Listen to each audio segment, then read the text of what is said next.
The Lyft CEO David Risher says government shouldn't be involved in rideshare price setting.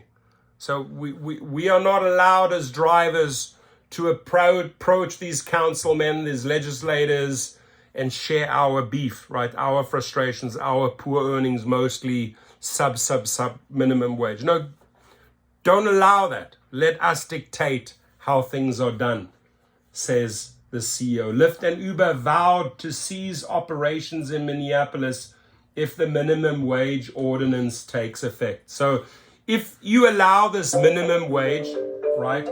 If you allow the minimum wage, then I tell you what, we will pull out. So the government has to protect those minimum wages, right?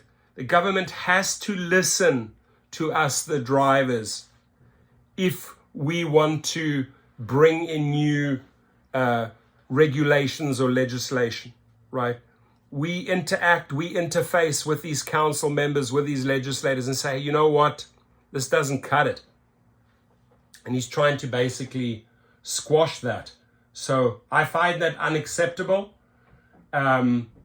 He says, I think there's maybe a misunderstanding in the word that central governments can set prices in a way that works. The CEO is responding to the Minneapolis City Council voting to mandate a minimum wage for drivers and the Labor Department's rule that would reclassify millions of gig workers as employees. Lyft has already said the department's rule, which takes effect on Monday, won't impact its operations.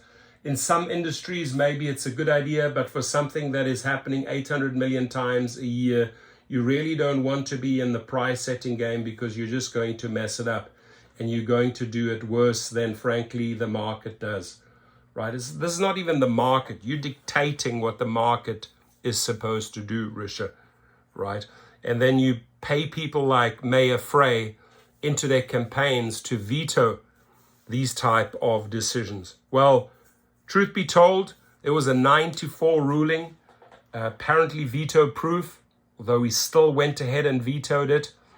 And, you know, we have to have checks and balances in place to make sure they can't bully and dictate the game. It is not right that Uber and Lyft can dictate the pace. We are involved. The state has to be involved. The country has to be involved. And there have to be regulations in place, period. So they both threaten to leave Minneapolis.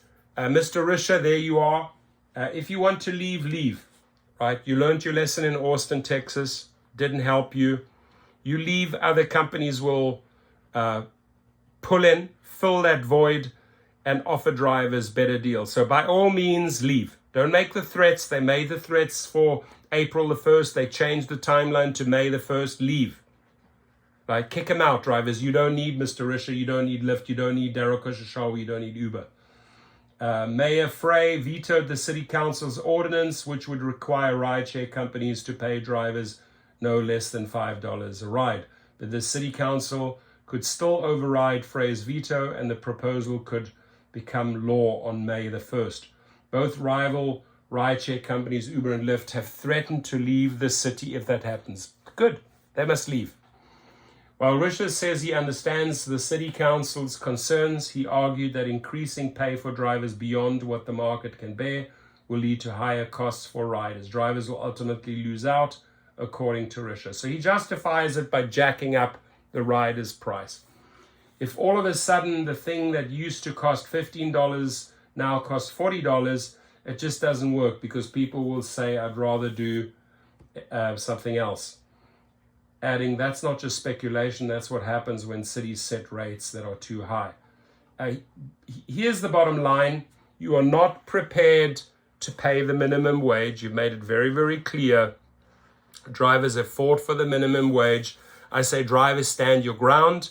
My opinion, if they want to leave, let them leave. Your comments, please.